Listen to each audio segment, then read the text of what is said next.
Айнұр, мен осы тұрғанда жұмыстан шықтым. Не, айлық түсіпті. 90 мың шықты осай. Нормально, короче. О, жақсы болды ғой. Ұмытпаған шығарсың, иә? 70 мың теңге Райхан Татьяның ақшасын төлеу керек. Одан кейін 20 мың теңге телевизорға төлеу керек.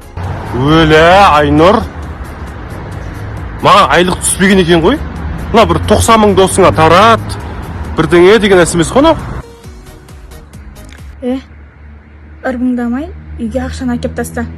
Одан кейін қайда барсаң, онда бар.